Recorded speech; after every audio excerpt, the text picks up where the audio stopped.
My ex-husband married my sister. They stole my job, took everything. At 29, homeless, I checked into a shelter. The intake worker stared. "Your name is Emily Ward." When I nodded, she locked the door. "We've been searching for you for 25 years. You're not supposed to exist. Your file says..." What she showed me. 3 months ago, I was sleeping behind a diner in Chicago, wrapped in a garbage bag, and praying the rain wouldn't soak through my only blanket. My name is Emily Ward, and at 29, I'd already lost everything. My home, my job, and the people I loved most.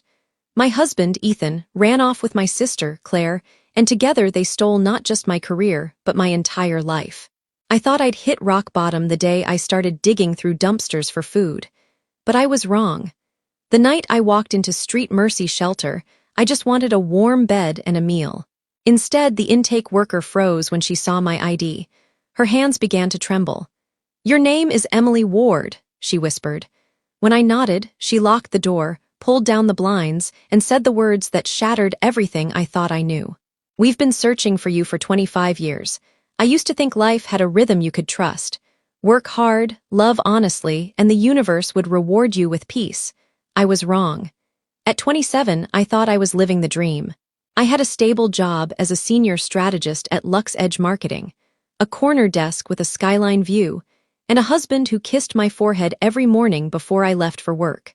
Ethan Hale, the man who once swore he'd protect me from everything, used to bring me coffee just the way I liked it, strong with a splash of cream. And then there was Claire, my older sister. Everyone adored her. The golden child, the effortless charmer. She had a way of making people feel like they mattered, even when she was quietly taking something from them. Still, she was my best friend. She helped plan my wedding, toasted us with teary eyes, called Ethan, the brother I never had. But somewhere along the way, those eyes stopped tearing for me. It began with small things. Ethan started coming home later, smelling faintly of Claire's citrus perfume. She stopped by our apartment more often, sometimes to drop off wine, sometimes to help with Ethan's tech issues. I ignored the signs. Love makes you blind, and family makes you foolish. Then one morning, my supervisor at Lux Edge called me in. "Emily," she said carefully, "we've received several complaints about account discrepancies. The partners think it's best if you take a leave of absence." "What? That's impossible." "My reports are clean," she sighed, sliding a file across the table. "I'm sorry, but the data suggests otherwise." Inside were fake invoices all signed with my name. I stormed home shaking and found Ethan and Claire sitting on the couch. They didn't even look guilty. "Is this your idea of a joke?" I demanded, throwing the file down. Claire crossed her legs slowly, smiling. "It's not personal, Em, you were just in the way." "In the way of what?" "My future," she said, voice calm as glass, and his Ethan didn't meet my eyes. "You're too emotional. You always have been." That night, I packed a bag, but there was nowhere to go. 2 days later, my position was officially terminated.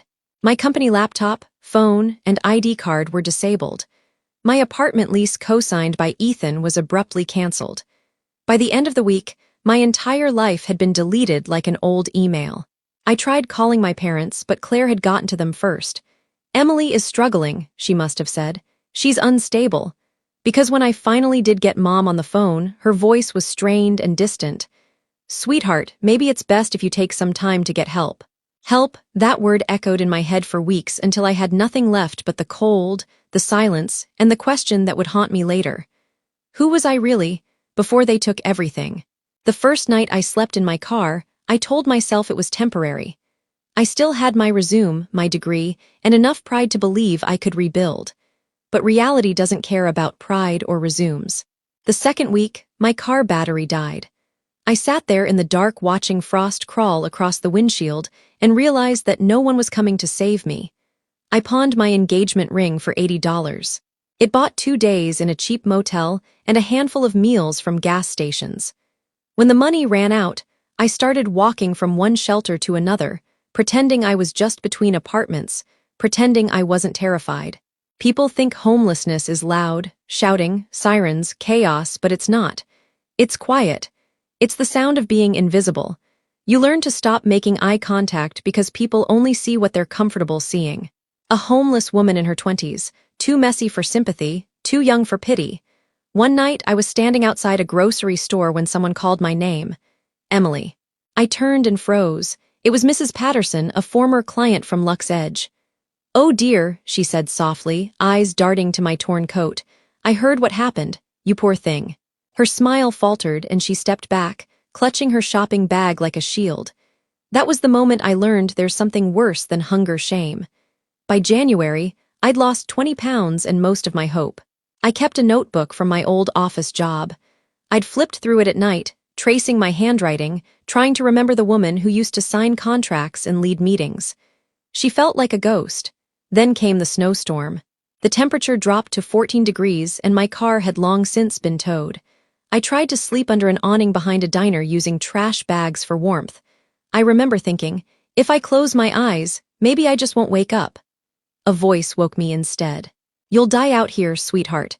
It was an older woman in a red coat, Sister Marianne, a volunteer from Street Mercy Shelter. She handed me a cup of coffee and a card. "Go there, they'll take you in. No questions asked."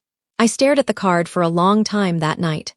Street Mercy Shelter, 1432 Jefferson Street. The name sounded like a joke. Mercy wasn't something I believed in anymore. But when I woke the next morning, my fingers were blue from the cold and my body was shaking uncontrollably. I didn't have the strength to argue with fate, so I started walking 4 miles through dirty snow. My boots soaked, my breath fogging like smoke. Every step felt like dragging a corpse my own. When I finally saw the faded red sign that said St. Mercy Shelter, I thought I'd reached the end of my story, but really it was just the beginning. The shelter smelled like bleach and old coffee, a mix of safety and desperation. I stood in a line of strangers clutching plastic bags, waiting for my turn to sign in. The walls were painted pale yellow, but under the flickering fluorescent lights, everything looked gray. When it was finally my turn, the woman at the desk smiled automatically. Her name tag read, "Joyce Mallory, Intake Supervisor. Name." She asked, her voice professional but kind. "Emily Ward," I said, handing her my ID. Her fingers froze mid-type. The smile faded. She looked at the screen, then at me, then back again like she was trying to solve a puzzle she didn't want to finish. Date of birth, April 9th, 1996. Her pupils dilated, and place of birth, Portland, Oregon. She swallowed hard, then whispered, "Could you wait here a moment?"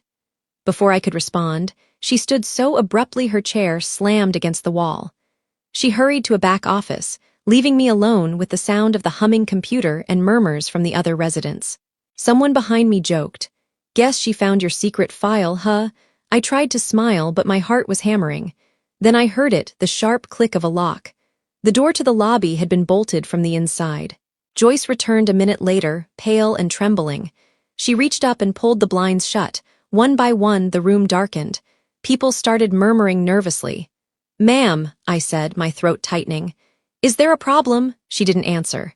She picked up the phone instead. Her voice was low but urgent. "This is Intake Station 12, she said. "Authorization code 7 Alpha 9. We found her, Emily Ward confirmed." She paused, listening. "Yes, I'm certain. Locking down now." My stomach dropped. Found me? Found me for what?" Joyce hung up slowly, her eyes never leaving my face. "Ma'am," I whispered, "what's going on?" She sat down across from me, folding her shaking hands together. "Emily," she said carefully, "I need you to stay calm. Do you have any reason to believe someone might be looking for you?" I almost laughed. "I'm homeless. No one's looking for me." Joyce blinked fast, then reached into a locked drawer and pulled out a manila folder sealed with red tape. On the front, I caught the words Testament Program, Subject 9, Classified, before she flipped it open. There was a photograph of a baby, maybe 3 or 4 years old, with a crescent-shaped birthmark on her shoulder. The same birthmark I had. Joyce's voice shook as she spoke. "Emily, according to this file, you're not supposed to exist. You died 25 years ago." The room seemed to tilt. My hands went numb. "That's impossible," I whispered. But Joyce just looked at me with something between fear and awe and said the words that made the air leave my lungs. "We've been searching for you for 25 years. For a long moment, I couldn't speak. My brain felt disconnected from my body. "You're joking," I finally whispered. "This is some kind of sick mistake." Joyce didn't smile. She slid the folder toward me, her trembling fingers leaving faint smudges on the paper. "Please look for yourself." Inside was a birth certificate. Name, Lydia Cross. Date of birth, the 9th of April, 1996. Mother, Dr. Evelyn Cross, biochemist, Testament Research Facility. Father, classified. My throat went dry. That's my birthday. Joyce nodded. I know. She turned another page. A photo of a toddler with a crescent birthmark on her left shoulder, my birthmark. I slammed the folder shut. This is ridiculous. My parents are David and Margaret Ward. I grew up in Portland. I went to Lincoln Elementary. Joyce leaned forward, voice gentle but steady. Emily, those weren't your parents. They were your guardians. Your mother, Dr. Evelyn Cross, worked for a classified government project called Testament. 25 years ago, there was a lab explosion. 2 confirmed dead, 1 child missing. That child was you. I stood up, shaking my head. No, I'm not some experiment. I'm just the words wouldn't come. Joyce reached across the table and pressed something into my hand, a silver locket. Inside was a tiny photo. A young woman in a lab coat, dark hair tied back, smiling down at a baby with my eyes. She left this behind, Joyce said softly. It was found in the ruins of the lab. I felt dizzy, the walls closing in. You're saying my whole life, my name, my parents, my memories are lies. Joyce's eyes filled with tears. Not lies, protections. I sank back into the chair, my pulse throwing in my ears. Why me? What was she protecting me from? Before Joyce could answer, her phone buzzed. She answered, her face tightening. Understood, she whispered, then hung up. They're on their way, she said. Federal agents. 2 teams, 1 official, 1 not. Someone to protect you, others. She didn't finish. A chill ran through me. Others, what? Others might want you gone. I gripped the folder so tightly the paper cut my palm. You said she worked for the government. What did she do? Joyce hesitated, then opened another section of the file. Technical reports filled with medical jargon. Your mother was part of a classified biogenetic enhancement program. They were trying to create immunity to children resistant to disease, injury, and even aging. Of the 7 test subjects, 6 died before their 5th birthday. And the 7th? I asked, my voice barely a whisper. Joyce looked at me, her eyes shimmering. You, she said. You were the success, but your mother destroyed the program to keep them from replicating you. She faked your death and hid you with the wards. I stared at her, the weight of it all pressing down until I could barely breathe. My name, my life, everything, just a cover story. And somewhere out there, the people who once created me had finally found me again. Joyce flipped another page of the folder, revealing a series of old black and white photographs. Sterile rooms, chrome tables, infants, and incubators marked with numbers instead of names. I felt my stomach twist. These are the original files from the Testament Project, she said quietly. Your mother, Dr. Evelyn Cross, was one of its lead scientists. She believed she was creating a cure for genetic diseases, designing stronger immune systems, faster healing, better resistance to toxins. Her voice softened. But when she discovered the project was being sold to private defense contractors, she panicked. They didn't want to save people. They wanted to own them. I stared at one photo. A woman in a lab coat holding a baby, eyes full of love and fear. That's her, I whispered. That's my mother. Joyce nodded. When Dr. Cross realized what was happening, she burned everything. Files, research, the entire lab. 2 people died in the explosion. Everyone thought she perished too. And the last recorded trace of her daughter, you, was that night. My chest tightened. She died trying to protect me. Joyce's eyes glistened. Yes. She left a note for whoever found you. Raise her as your own. Never let her know what she is. The wards did exactly that. I ran a shaking hand through my hair. So all these years, my entire life was a lie built to hide a secret I didn't even know existed. Joyce hesitated. Emily, there's more. She turned to the final section of the file. Recent activity logs stamped with red ink. Helio Biosystems Testament Revival Initiative, I frowned. What is this? It's a continuation of your mother's project, Joyce said. A new company bought the surviving patents. They've been searching for original genetic material samples from the first generation. That's why they wanted you. I scanned the company name again. Something about it made my skin crawl. Then it clicked. Helio, I whispered. That's Ethan's company. Joyce looked startled. Your husband? Ex-husband? I corrected it bitterly. He works under his father, Richard Hale. He said they did tech and biomedical logistics. Joyce's expression darkened. Richard Hale was one of the investors in the original Testament project. He's been looking for Dr. Cross's research for decades. The realization hit like a thunderclap. Ethan hadn't just betrayed me for greed or lust. He'd been after me the whole time. All those coincidences, my firing, the stolen files, the fake accusations. It wasn't about destroying my reputation. It was about eliminating my cover. I slammed my hand on the table. So they set me up, drove me out to flush me into the open. Joyce nodded grimly, and they succeeded. A cold fury rose inside me, sharper than fear. Where are they now? Before she could answer, headlights cut through the window blinds. 3 black SUVs pulling up outside the shelter. Joyce's voice dropped to a whisper. Emily, listen to me. They found you. My blood ran cold. Who? Joyce met my eyes, her voice trembling. Your husband, your sister, and the man who built the world that destroyed your mother. The shelter lights flickered as engines roared outside. Tires screeched against wet asphalt. Joyce rushed to the window and peeked through the blinds. Her face turned pale. They're here, she whispered. I followed her gaze. 3 SUVs had pulled up in front of the building. Black suits stepped out first, men with earpieces and the kind of calm that comes from being armed. And then I saw them. Ethan, Claire, and behind them, an older man I recognized from a framed photo that used to sit on our mantel. Richard Hale, Ethan's father, founder of Helio Biosystems. My stomach twisted. They came themselves. Joyce nodded, backing away. They don't trust anyone else with you. The front door burst open. The air filled with the smell of cold rain and gunmetal. Ethan stepped inside first. His smile practiced the same one he'd worn when he told me he loved me. Emily, he said softly, like we were meeting at home. You've caused quite the stir. I stared at him. You destroyed my life, he chuckled. Your life was borrowed, sweetheart. We're just taking back what's ours. Joyce moved in front of me. She's under federal protection now. You need to leave. Ethan's gaze slid to her, sharp as glass. This is above your clearance level, ma'am. Richard Hale entered. Tall, silver-haired, every inch the corporate king. He held up a file identical to mine. Dr. Evelyn Cross's legacy belongs to us, and so does the asset she left behind. I'm not an asset, I snapped. I'm a person. He smiled thinly. You're both, and we need you back where you belong. Claire stepped forward then, wearing my old coat, the one she'd borrowed years ago and never returned. Her eyes were unreadable. Don't make this harder than it has to be. Come with us, you'll be safe, I laughed bitterly. Safe with you? You sold me out before you even knew who I was. Don't you get it? She said, her voice cracking. They were going to find you eventually. At least this way we're on the winning side. Ethan reached into his pocket and produced a syringe filled with clear liquid. A sedative.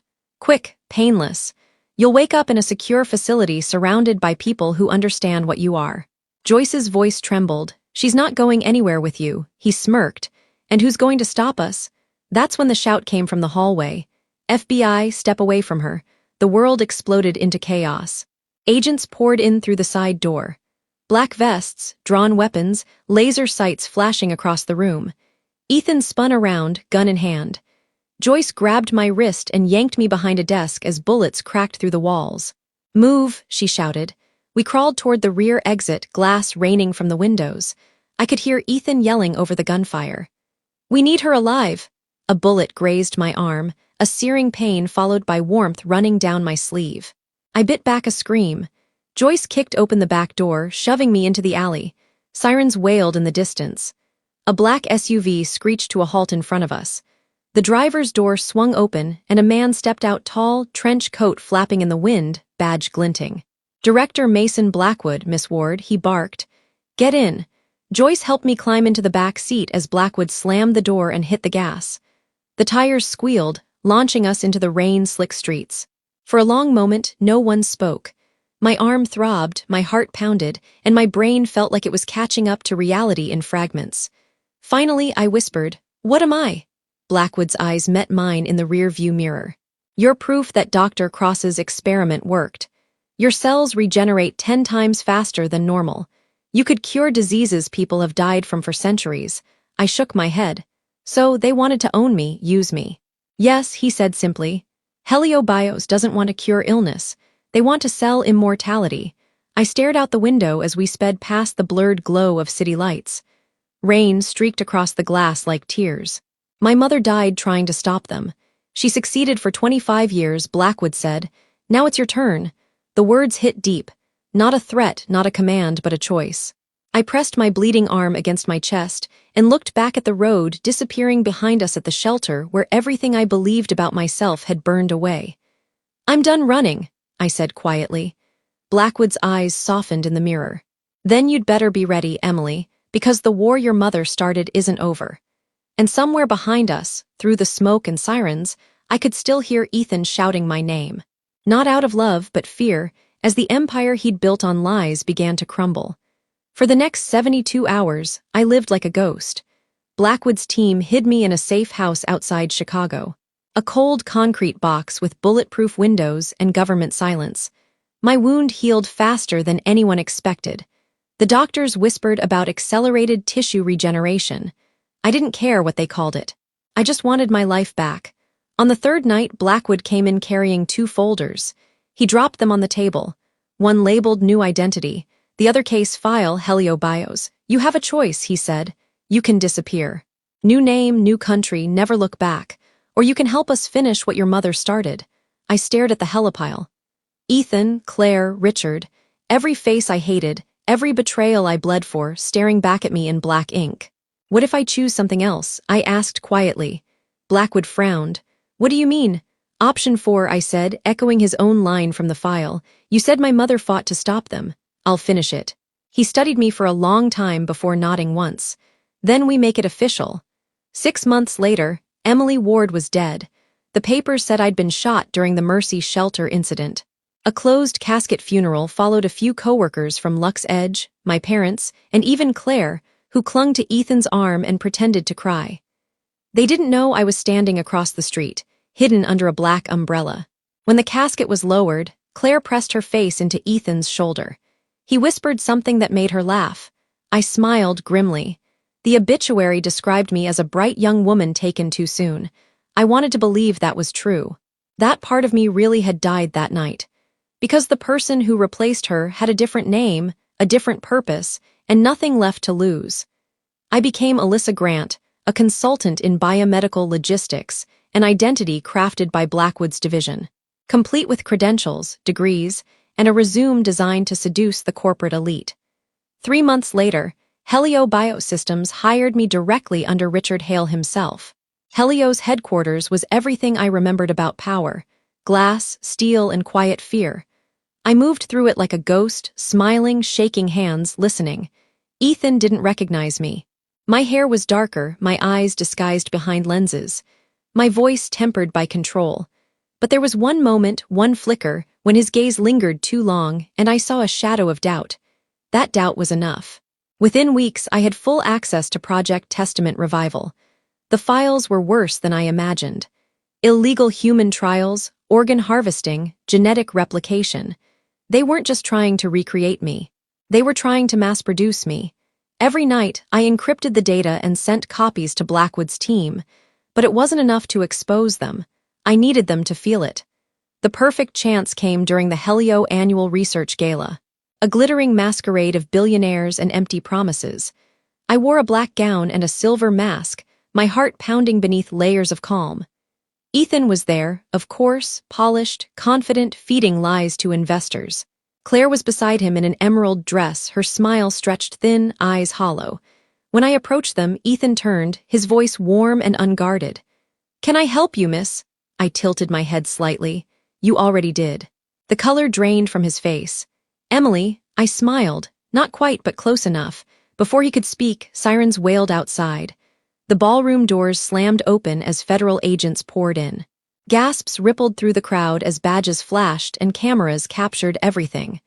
"Richard Hale." A voice boomed through a loudspeaker. "You are under arrest for crimes against humanity, illegal genetic experimentation, and corporate conspiracy." Chaos erupted. Richard tried to push through the crowd, but agents swarmed him. Claire screamed as they forced Ethan to his knees. I stepped forward, standing over him as the cuffs clicked shut. He looked up at me, disbelief, guilt, maybe even regret flickering behind his eyes. "You destroyed me," I said softly, "but you also made me stronger. You gave me a purpose." Ethan's voice broke. "Emily, please," I leaned close enough for only him to hear. "You took everything from me. Now you'll live with nothing." Then I turned away. the sound of sirens swallowing his final plea. By midnight, Helio Bios was in ruins. The arrests made headlines worldwide. The government seized their assets. Blackwood's division declassified the evidence, and every survivor of the human trials received justice and treatment from the restored testament research. Now run for healing, not profit. Standing in the rain outside the gala, I felt the first real breath of freedom in years. I wasn't Emily Ward, the betrayed wife. I wasn't Lydia Cross, the lost experiment. I was something new. And for the first time, the word revenge didn't taste like poison. It tasted like peace. The morning after the arrests, the headlines were everywhere. Helio Biosystems exposed. Billion-dollar genetic scandal unravels. Every major network replayed footage from the gala. Richard Hale being led away in handcuffs. Ethan's face is pale and broken, and Claire clutching her purse like it could still buy her salvation. For the first time in years, I wasn't afraid to see my own name because it wasn't there. Emily Ward was dead, and Alyssa Grant didn't exist in any database. I was invisible and free. Blackwood's team debriefed me for days in a quiet facility far from the noise.